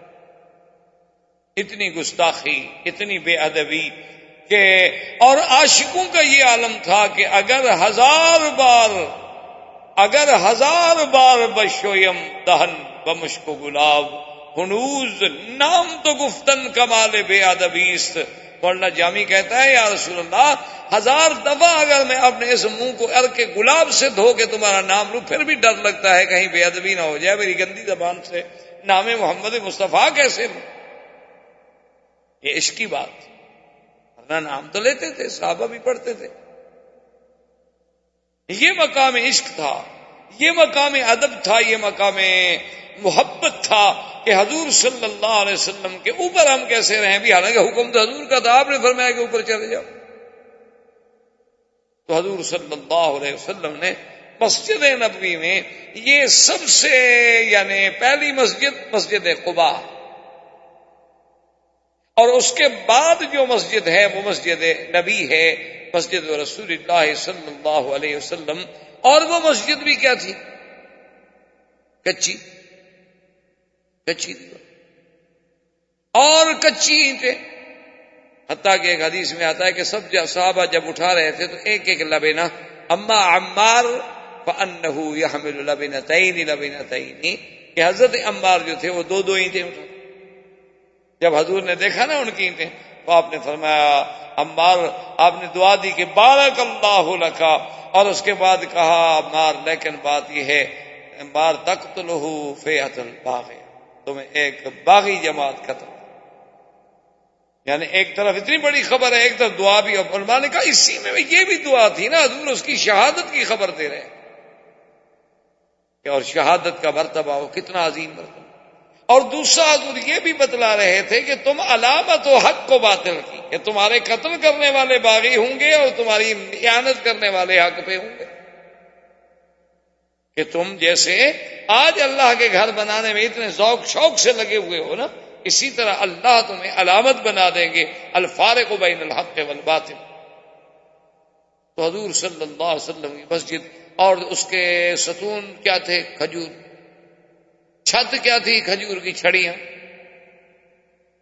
اور منبر کیا تھا؟ ایک جذع نخل، کھجور کا ایک تنا، ایک کھجور کا تنا جو ہے وہ منبر بنا دیا گیا، اور حضور اسی کے ساتھ مل کر اپنی پشت مبارک لگا کے خطبہ پڑھتے تھے۔ یہ منبر تھا، بیٹھنے کی تو جگہ نہیں، بس کھڑے، بیٹھنے کے لیے تو کوئی جگہ نہیں۔ حتیٰ کہ وہ حدیث مبارک میں صحیح واقعہ ہے کہ ایک عورت آئی، اس نے کہا کہ یا رسول اللہ انا عندی نجارن، میرے پاس میرا خادم جو ہے وہ درخان کا کام کرتا ہے، اگر اجازت دو تو آپ کے لیے ہم منبر بنا دیں، کیونکہ آپ کھڑے کھڑے خطبہ پڑھتے ہیں، کچھ تو استراحت ہو، اس کے بعد چلو آدمی بیٹھ سکے۔ تو آپ نے اجازت دے دی، تو سب سے پہلے منبر حضور کے لیے بنایا گیا، تو اس عورت نے بنایا، وہ لکڑی کا تھا، اس کے 3 درجات۔ ویسے خیر الحمدللہ یہ سنت تو ابھی تک ہمارے ہاں باقی ہے، ہر مسجد میں انڈو پاک میں ممبر بنائے جاتے ہیں، اور ماشاءاللہ آسا بھی رکھتے ہیں، اور بعض مسجدوں میں دیکھو تو آسا بڑا ہے، مولوی چھوٹا، عمل ہے نا جی۔ اور آسا اتنا رنگین، اتنا خوبصورت کہ مولوی صاحب صرف آسا ہی دیکھتا رہے، خطبہ ہی اس کو بھول جائے۔ میں نے تو ایسے ایسے آسے دیکھے ہیں مساجد میں جہاں میں گیا ہوں، ماشاءاللہ ان سنتوں کا بڑا خیال ہے لوگوں، لیکن حضور کے دندان شہید کرنے والی سنت ہو یار، دعا اس کے لیے دعا۔ بھی حضور نے جہاد بھی فرمایا تھا، پیٹ پہ 2 پتھر بھی باندھے تھے، آپ نے فاقہ بھی برداشت کیا تھا، آپ نے ہجرت بھی کی تھی، غاروں میں بھی چھپے تھے، وہ سننا بس یہ دعا، اس کے لیے دعا۔ صرف حضور صلی اللہ علیہ وسلم کی سنت مبارک آسا تھا، پگڑی تھی، حلوہ مبارک پسند تھا، گوشت کی چوڑیاں پسند تھی، یہ ماشاءاللہ سب کو حدیث ازبر یاد ہے، بما سند بما متن بما روات بما احوال اسماء الرجال۔ یہ تو قیامت آئے گی تو مولویوں کا فیصلہ بھی ہو جائے گا، پیروں کا بھی ہو جائے گا، آئے گا وقت، ایک دن انصاف کا تو آنا ہے نا، یہ تو نہیں ہونا نا کہ اسی طرح دنیا چلتی رہے۔ اسی لیے تو خدا کہتے ہیں افنجعل المسلمین کالمجرمین، کیا ہم مسلمان اور مجرم دونوں کو برابر کر دیں گے؟ ام نجعل الذین آمنوا وعملوا الصالحات کالمفسدین فی الارض، اللہ نے فرمایا ایمان لانے والے، اعمال صالحہ کرنے والے، فساد مچانے والے، کیا ہم ان دونوں کو برابر کر دیں گے قیامت میں؟ ام نجعل المتقین کالفجار، کہ ہم متقی اور فاجر کو برابر کر دیں گے، حق کے لیے مرنے والوں کو، حق کے لیے قربانیاں دینے والوں کو، اور اللہ کے نبی کے نام پہ دھوکہ دے کے حلوہ کھانے والے قیامت میں کو برابر ہو جائے گے؟ تو بات ہے، یہ اللہ کا عدل ہے، وہاں تو انصاف ہوگا۔ حضور صلی اللہ علیہ وآلہ آلہ وسلم نے قبول فرما لیا۔ صحابی کہتے ہیں کہ حضور جب آئے خطبہ دینے کے لیے تو اس درخت کے قریب نہ گئے، اس نئے ممبر پہ بیٹھے۔ اس کے بعد کہتے ہیں کہ ہم نے کیا دیکھا کہ فسمعنا صوت البکا کحنین الناقہ، ایسے جیسے اونٹنی اپنے بچے کے لیے چیختی ہے نا، آوازیں آتی ہیں، ایسے اندر رونے کی اس درخت سے، خشک درخت کے تنے سے آواز آ رہی ہے۔ فنزل رسول اللہ صلی اللہ علیہ وسلم المنبر، حضور ممبر سے اترے، فضمها، آپ نے اس کو سینے سے لگا لیا۔ صحابہ کہتے ہیں ہم نے دیکھا کہ جیسے بچے کو چپ کراؤ نا، ماں باپ بچے کہتے ہیں چپ کرو چپ کرو، تو بچہ روتا روتا آہستہ آہستہ چپ کرتا ہے، تو وہ درخت بھی اسی طرح آہستہ آہستہ آہستہ آہستہ چپ کرتا گیا، حتیٰ سکنا، حتیٰ کہ سکون آ گیا۔ اندازہ کریں کہ اس لکڑی میں بھی پھر آ کے رسول اللہ کا یہ اثر ہے۔ ہمیں بھی کبھی رونا آیا ہے حضور کے فراق پر، ہماری آنکھوں سے بھی کبھی آنسو نکلے، ہمیں بھی کبھی مدینے سے جدا ہونے کا دکھ ہوا ہے، ہمیں بھی کبھی حضور صلی اللہ علیہ وسلم کی سیرت کا کوئی پہلو یاد آیا ہو، کوئی سنت کا پہلو یاد آیا ہو، اور اس پہ ہم نے بھی آنسو بہائے ہوں کہ ہائے کاش ہمیں یہ سعادت نہ مل سکی۔ تو حضور صلی اللہ علیہ وسلم کے لیے تو پتھر تھے، جمادات تھے، نباتات تھے، ہر بات میں یعنی اللہ نے جب تمییز پیدا کی اور جب اس میں شعور و ادراک پیدا کیا تو اس کو بھی حضور صلی اللہ علیہ وسلم کی قدر و منزلت کا پتہ چلا۔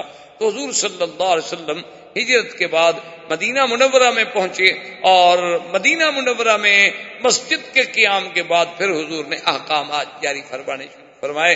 وما علینا الا البلاغ وآخر دعوانا ان الحمد للہ رب العالمین، والسلام علیکم ورحمۃ اللہ وبرکاتہ۔ برادران اسلام، واجب الاحترام بزرگوں، بھائیوں، ساتھیوں، ہم نے اپنے سلسلہ درس میں جیسے آپ کو معلوم ہے کہ سیرت نبی عربی صلی اللہ علیہ وسلم کا سلسلہ شروع کیا ہے۔ الحمدللہ اللہ کی توفیق سے اور اس کے رحم و کرم سے، عنایت سے، ہم نے سیرت مبارک کے ابتدا سے لے کر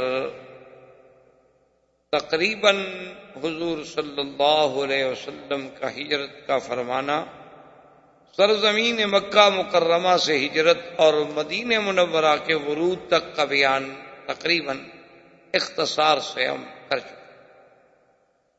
سرکار دو عالم صلی اللہ علیہ وسلم جب مدینہ منورہ میں پہنچ گئے تو میرے مدنی کی زندگی، مدنی زندگی، اسلام کی رفعت، سر بلندی، اسلام کی عظمت، تکمیل، یعنی جس دین کی ابتدا مکے سے ہوئی تھی اس کی تکمیل مدینہ میں۔ مکی زندگی میں جو حضور کا پاک صلی اللہ علیہ وسلم کے 13 سال گزرے ہیں،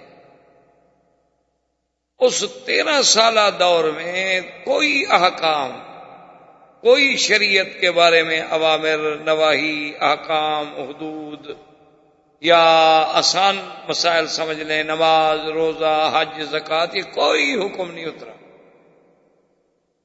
13 سالہ زندگی جو ہے وہ صرف دعوت کی اور اثبات دعوت کی، جو مسائل مہمہ تھے، اللہ کی توحید، نبوت و رسالت اور اثبات قیامت، بس ان 3 مسائل پر میرے آقا نے 13 سال اپنی زندگی کے صرف فرمائے۔ کیونکہ یہ قاعدہ ہوتا ہے کہ جب کوئی دائی کسی دعوت کو لے کر آتا ہے تو سب سے پہلے تو وہ قوم کے سامنے اپنا دعویٰ رکھتا ہے نا کہ میرا مدعا کیا ہے، میں کیا کہتا ہوں، میں کیا چاہتا ہوں۔ اور پھر لازمی بات ہے کہ جب کوئی دعوت آتی ہے تو اس کی موافقت بھی ہوتی ہے، مخالفت بھی ہوتی ہے، پھر ان مخالفت کا دلائل کے ساتھ رد کیا جاتا ہے۔ تو بعین ہی اسی طرح اللہ نے اپنے نبی پاک پہ جب قرآن نازل کیا، حکم دیا جی آپ ان کو انذار فرمائیں، ڈرائیں، لیکن ہر چیز برداشت، صبر کے ساتھ۔ اور آج بھی کسی ملک میں، کسی دنیا کے اسلامی ملکوں میں، یاد رکھیں، کوئی تحریک، کوئی جماعت، کوئی نظم کبھی کامیاب نہیں ہو سکتا جب تک کہ وہ پھر اسی منہاج نبوت پر حضور صلی اللہ علیہ وسلم کے طریقے کے مطابق نہ چلے۔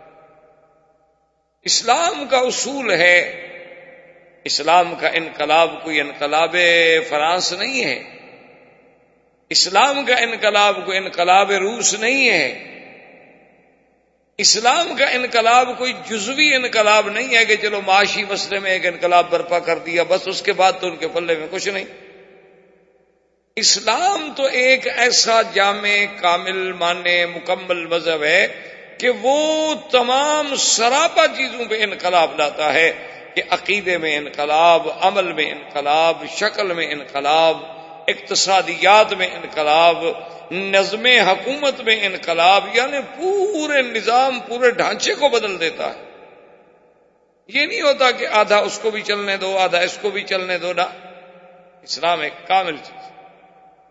تو آج بھی اگر دنیا میں کہیں کوئی فکری، کوئی تحریک، کوئی جماعت کامیابی سے ہمکنار تب ہو سکتی ہے کہ وہ حضور کی سیرت کو اپنائے، حضور صلی اللہ علیہ وسلم کی طرح اپنی دعوت کو لے کے اٹھے، اور دعوت کے راستے میں جتنی تکلیفیں آئیں اس پہ صبر کرے، اور اس صبر کے بعد جب وہ دعوت پھیلتی ہے تو اس سے پھر خود بخود ایک جماعت وجود میں آتی ہے۔ جیسے کہ کسی نے کہا تھا نا کہ میں اکیلا چلا تھا جانب منزل، مگر لوگ یوں ملتے گئے اور کارواں بنتا گیا۔ اب میرے مدنی پاک بھی تو اکیلے تھے، یعنی زمانے ہجرت پہ نظر ڈالیں تو حضور کے ساتھ تو ماسوائے سیدنا ابو بکر کی اور آدمی نہیں، تیسرا تو راستہ دکھانے والا ہے۔ یعنی اندازہ کریں کہ ایک اللہ کا نبی ہے اور ایک صدیق ہے، اور مکہ سے مدینہ منورہ اور حبشہ دونوں کو ملا کے بھی 83 آدمی، یہ کل سرمایہ ہے رسول، کہ 83 افراد کی ایک جماعت کو لے کے آپ مدینے پہنچے ہیں۔ لیکن وہ 83 کے 83 افراد جو تھے وہ کندن تھے، وہ 83 کے 83 افراد جو تھے وہ ظلم کی کٹھالیوں سے گزر چکے تھے، اب خالص سونا تھے، اب ان میں کوئی کھوٹ ووٹ نہیں تھا۔ تو اب اصل میں جو مکی زندگی ہے وہ ہے زندگی اسلام کی، جس سے اسلام کو تابانی ملی، اسلام کو عزت ملی، اسلام کو عظمت ملی، اسلام کو غلبہ ملا۔ اسی لیے امام مالک رحمۃ اللہ علیہ جمہور ائمہ کے خلاف ہیں، وہ کہتے ہیں کہ ساری دنیا میں مدینہ منورہ جو ہے سب سے افضل۔ حالانکہ جمہور کا مسلک یہ ہے، جمہور سے مراد ہوتا ہے کہ جس طرف صحابہ زیادہ ہوں، مثلا 2 صحابی ایک طرف ہیں، 10 صحابہ ایک طرف ہیں، صاف بات ہے کہ جمہور سے مراد 10 صحابہ ہیں۔ 4 ائمہ میں سے 3 امام ایک طرف ہوں اور ایک طرف ہو، تو بات یہ ہوتی ہے کہ جمہور ایک طرف، اور پھر ان کی بات میں وزن ہوتا ہے۔ تو اب جمہور کا مسلک تو یہ ہے، امام ابو حنیفہ رحمۃ اللہ علیہ، امام شافعی، امام مالک رحمۃ اللہ علیہ، امام احمد بن حنبل رحمۃ اللہ علیہ، اجمعین کے مکہ افضل ہے، لیکن امام مالک رحمۃ اللہ علیہ فرماتے ہیں کہ نہیں، مدینہ افضل۔ اس کی وجہ کیا تھی؟ وہ کہتے ہیں کہ تمام دنیا کے شہر جو ہیں وہ تلوار سے قابو آتے ہیں، تلوار سے فتح ہوتے ہیں، ایک مدینہ ہے جو صرف اسلام سے فتح۔ تو اب سیدنا محمد رسول اللہ صلی اللہ علیہ وسلم جب مدینے میں تشریف لے گئے تو جس جگہ پر آپ کی اونٹنی مبارک بیٹھی تھی وہ ایک خالی چٹیل سی جگہ تھی، میدان تھا۔ آپ نے فرمایا لمن ھذا الارض، یہ زمین کس کی؟ ہم نے کہا حضور یہاں 2 یتیم بچے ہیں، ان کا باپ مر گیا ہے، ان کی یہ زمین ہے۔ آپ نے فرمایا ان کو بلائیں، تو آپ نے کہا کہ ہم یہاں مسجد بنانا چاہتے ہیں، تو یہ زمین جو ہے ہمیں بیچ دو۔ تم نے کہا کہ یا رسول اللہ، ایک تو آپ مانگنے والا نبی ہو اور مانگتا بھی اللہ کے لیے ہو، تو ہم نے اس سے اور کیا قیمت لینی ہے کہ خدا کا گھر یہاں بن جائے؟ حضور نے فرمایا کہ پھر مجھے کوئی دوسری جگہ دیکھنی ہوگی، میں اللہ کا گھر تو بناؤں گا لیکن خالصتاً خرید کر، انہوں نے کہا جی ٹھیک، جیسے آپ راضی ہیں، آپ پیسے دینا چاہتے ہیں پیسے دے دیں۔ تو سب سے پہلا کام یہ ہوا کہ حضور پاک نے وہاں مسجد کی بنیاد رکھی۔ یہ سب سے پہلی مسجد تھی۔ اس طرح تو مسجد قباء تھی، لیکن باعتبار مسجد نبی صلی اللہ علیہ وسلم کے یہ پہلی مسجد تھی جس کی بنیاد سرکار دو جہاں رحمت للعالمین نے رکھی۔ اور اس زمانے میں مسجد کا تصور یہ نہیں تھا کہ جہاں جا کے آپ صرف نماز پڑھ لیں، بلکہ مسجد کا تو ایک بہت بڑا حساس یعنی کردار تھا کہ وہی مسجد ہوتی تھی اور وہی مدرسہ ہوتا تھا اور وہی یوں سمجھ لیں کہ پارلیمنٹ ہاؤس تھا، وہی پریزیڈنٹ ہاؤس تھا، وہی جناب GHQ تھا، سب کچھ مسجد تھی۔ اسی لیے آپ نے دیکھا نہیں تھا کہ ابھی ایک ملک کے کسی لیڈر نے یہ کہہ دیا تھا نا کہ مسجد پہ ذرا غور کرو کہ اس کے مینار، اس کا قبہ، یہ تو ہمارے لیے ہیلمٹ ہے، اور مینار جو ہیں دیکھیں یہ ہمارے اسلام کے سب سے بڑے عظیم میزائل ہیں جو کفر کی قوتوں کو دیکھنے سے پاش پاش کر دیتے ہیں، چلانے کی بھی ضرورت نہیں پڑتی۔ تو اس پہ اس کو سزا بھی دی ہے کہ تم نے پھر مسلمانوں کے ذہن میں ایک سوئی ہوئی چیز کو بیدار کرنے کی کوشش کرو، پھر جگا رہے ہو۔ اب تو مسجد جو ہے نا جی بس ایک ہے کہ چلو عبادت کی جگہ ہے، ہم وہاں جا کے نماز پڑھائیں گے۔ اچھا بعض لوگ تو مسجد کو یہ بھی سمجھ چل نماز بھی ہو جائے گی، اس کے بعد بیٹھ کے گپ شپ بھی لگا لیں گے اور جگہ ذرا اچھی نہیں ملتی، ورنہ مسجد کا تو ایک بہت بڑا مقام ہے۔ صحیح حدیث مبارک ہے، حضور پاک صلی اللہ علیہ وسلم نے فرمایا کہ زمین والے لوگ جس طرح یوں دیکھتے ہیں آسمان کے کواکب کی طرح، اسی طرح اللہ کے فرشتے جو آسمانوں پہ ہیں ان کو مسجد ایسے نظر آتی ہے جیسے تارے زمین پہ چمک رہے ہیں، ان کو بھی مسجدیں نظر آتی ہیں۔ یہ تو منارہ نور ہے، یہ تو منارہ اسلام ہے، یہ تو اساس اسلام ہے اور یہ مراکز اسلام ہیں۔ سب سے پہلے حضور نے مسجد کی بنیاد رکھی اور اس میں پہلا مدرسہ قائم ہوا جس کو مقام صفہ پر اصحاب صفہ، جو وہ لوگ تھے مہاجرین جن کا کوئی کسی قسم کا ذریعہ ماوا ملجا ٹھکانے کا کوئی سبب ہی نہیں، سب سے پہلا کام یہ ہوا کہ اللہ کی مسجد میں مدرسہ قائم کیا۔ اسی لیے آج تک اہل حق کے جو علماء ہیں ان کا وہی تصور ہے۔ آپ نے دیکھا ہوگا لوگ انہیں اب بھی پاگل سمجھتے ہیں کہ دیکھو جی یہ مولوی ہیں، اتنا دنیا ترقی کر گئی اور ابھی تک یہ وہی بیٹھ کے گھر میں بخاری شریف اور مشکوٰۃ شریف اور لوگوں کو کافی نحو پڑھا رہے ہیں۔ لیکن یہ کتنے بیچارے کم عقل لوگ ہیں مولوی، اب بھی دیکھو وہی مسجدوں میں پڑے ہوئے ہیں، وہی مسجد کا مصلی، وہی مسجد کا مینار، وہی مسجد کا حجرہ۔ حالانکہ اصل وجہ کیا ہے کہ ان کے سامنے سیرت رسول عربی نہیں۔ جن کے سامنے سیرت رسول عربی ہوتی ہے وہ سمجھتے ہیں کہ اللہ کے نبی کے جو وارث ہیں العلماء ورثۃ الانبیاء، یہ تو پھر اسی جائیداد کو لے کے چلیں گے نا جو حضور سے ہمیں ملی ہے۔ حضور سے ہمیں کالج تو ملا نہیں، ورنہ ہم بھی کالج لے کے چلتے۔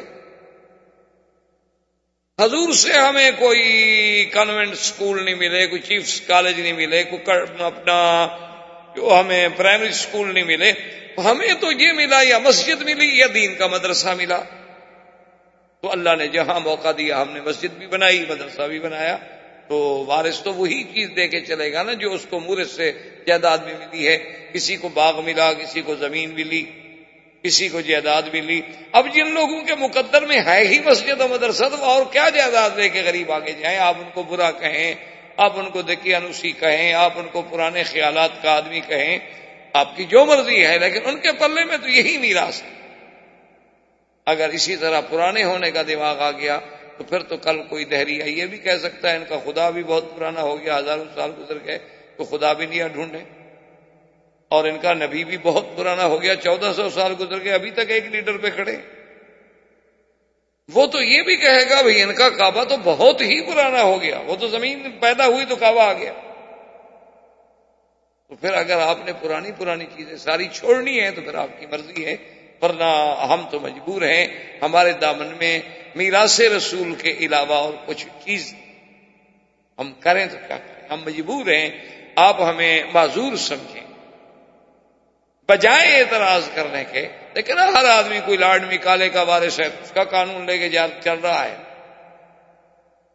اسی طرح کوئی شیکسپیئر کا وارث ہے تو اس کے پاس آپ کو شیکسپیئر کی نظمیں ہی ملیں گی نا. اسی طرح کوئی اسٹالن کا، کوئی لینن کا، کوئی کسی کا، کوئی ماؤ کا، کوئی چاؤ کا. تو ہمارے پلے میں تو محمد مدنی کی سیرت ہے. ہم کہاں جائیں؟ ہم یہ دیکھتے ہیں کہ مدینے پہنچنے کے بعد سب سے پہلے حضور نے مسجد بنائی، مدرسہ جاری کیا، اور اس کے بعد فرمایا کہ انصار و مہاجرین کو بلائیں. آخا بین المہاجرین والانصار، فرمایا کہ بھی آؤ، آج اللہ کا نبی تمہارے درمیان میں ایک فیصلہ کر. انصار حاضر ہو گئے، انہوں نے کہا جی ہاں. آپ نے فرمایا دیکھو یہ میرے آنے والے مہاجرین جو ہیں یہ لٹ پٹ کے آئے ہیں، اخرجوا من دیارہم واموالہم، ان کو تو ان کے مال بھی چھین لیے گئے، اور حویلیاں، گھر، دیار، بچے، سب کچھ، یہ تو لٹ پٹ کے 3 کپڑوں میں آئے. لیکن اللہ نے آپ لوگوں کو تو گھر دیا ہے. آپ جو ہیں گھر والے ہیں، یہ آپ کے مہمان ہیں اور آپ کے بھائی ہیں، ایمان والے ہیں، اور سب کچھ چھوڑ کے یہ اسلام کے لیے، مدنی سرکار کی محبت کے لیے یہاں آئے ہیں. تو میں یہ چاہتا ہوں کہ ایک انصاری اور ایک مہاجر، ان کو ہم آپس میں بھائی بھائی بنا دیں. انصار نے کہا آمنا یا رسول اللہ، بالکل ہم تو حاضر ہیں. نے کہا یا رسول اللہ بالکل آپ کا حکم ہے، بالکل ہم بالکل بقلبنا قلوبنا، ہم اپنے دل سے راضی ہیں. اب حضور نے اس کو کہتے ہیں مواخات، یعنی آپ نے مہاجر و انصار کے درمیان میں مواخات قائم کی. ایمان سے کہیں کیا اس میں درس نہیں تھا کہ ہم آج تک بھی مہاجر مہاجر ہے اور انصار انصار ہے؟ ہمارے درمیان میں یہ جو دیواریں کھڑی ہیں کیوں ہیں؟ ورنہ اللہ کے نبی تو اللہ سے بھی دعا مانگ سکتے تھے نا کہ مہاجروں کے پاس کچھ نہیں ہے، میرا اللہ کو آسمان سے بھیج دو. تو کیا مشکل تھی؟ اب اگر اس سرزمین سے پیٹرول نکل سکتا ہے، سونا نکل سکتا ہے، اور بڑی بڑی معدنیات نکل سکتی ہیں، اب اس ملک کی ریت کو بھی اللہ نے قیمتی بنا دیا ہے، تو کیا اللہ اپنے نبی کے لیے نہیں دے سکتے؟ لیکن امت کو تعلیم دینی تھی کہ ہمارا سب سے بڑا رشتہ جو ہے وہ ایمان کا رشتہ ہے. جب وہ ایمان کا رشتہ ٹوٹ جائے گا تو پھر مہاجر مہاجر ہوگا، انصار انصار. جب وہ ایمان کا رشتہ ٹوٹ جائے گا تو پھر کوئی ہندوستانی ہوگا، کوئی پاکستانی ہوگا، کوئی افغان ہوگا، کوئی سید ہوگا، کوئی پشتون ہوگا، کوئی سندھی ہوگا، کوئی تاجک ہوگا، کوئی ازبک ہوگا، کوئی پشتو بولنے والا، اردو بولنے والا. پھر یہ سارے جھگڑے پیدا ہو جائیں گے. اللہ کے نبی نے سب سے پہلی بنیاد یہ رکھی کہ اس تفریق کو مٹا ڈالو، ان کو بھائی بناؤ. اسی لیے حدیث مبارک میں ہے کہ ایک دفعہ مدینہ منورہ کی زندگی میں اوس و خزرج بڑے قبیلے تھے جو انصار میں تھے، پھر ساتھ کے سب الحمدللہ اسلام میں آ گئے. یہ بہت بڑے قبیلے تھے، ان کی آپس میں کچھ جھگڑا ہو گیا. تو ایک اوس والے نے پکارا اپنے قبیلے کو، خزرج والے نے پکارا اپنے قبیلے کو. پرانے دور میں تو یہی تھی نا، ہر آدمی اپنی قوم کو پکارتا تھا. تو وہ دونوں جناب تلواریں لے کے نکل آئے. حضور صلی اللہ علیہ وسلم کو جب پتہ چلا تو حضور گئے، آپ نے فرمایا ما بال فیکم الجاہلیہ، کہ اللہ کا نبی تمہارے اندر موجود ہے اور تم ابھی تک قومیت کے نعرے لگا رہے ہو. دعوہا انہا منتنۃ، چھوڑ دو ان قومیت کے نعروں کو، یہ تو بدبودار نعرے ہوتے. کہیں لسانیت کا جھگڑا، یہ کون ہے جی اردو سپیکنگ ہے، یہ کون ہے جی بنگلہ سپیکنگ، یہ کون ہے جی یہ جناب مالاباری ہے، یہ کون ہے جی یہ کیرالہ کا ہے. لسانیات پہ جھگڑا، قومیتوں پہ جھگڑا، رنگ پہ جھگڑا. وجہ کیا ہے کہ وہ اسلام کی قوت جو تھی وہ کمزور ہوگی. اب یہ دیکھیں اسلام کا تقاضا کہ حضور نے بھائی بھائی بنا دیا، سب بھائی بن گئے. اچھا ایک روایت میں خدا کی شان ہے کہ سیدنا علی بچ گئے. سیدنا علی رضی اللہ تعالی عنہ نے کہا کہ یا رسول اللہ آپ نے مجھے تو کسی انصاری کا بھائی نہیں بنایا. اب فرمایا اما ترضا، تم اس بات پہ راضی نہیں کہ تو میرا بھائی بن جا، میں تیرا بھائی بن جاتا. تو حضرت علی بڑے خوش ہوئے، نے کہا یا رسول اللہ اس سے بڑی بھی کوئی سعادت ہو سکتی ہے کہ مجھے اللہ کا نبی اپنا بھائی بنا لے. احباب کرام، اس کے بعد اب آپ اس مبارک سلسلے کی CD نمبر 15 سماعت فرمائیں.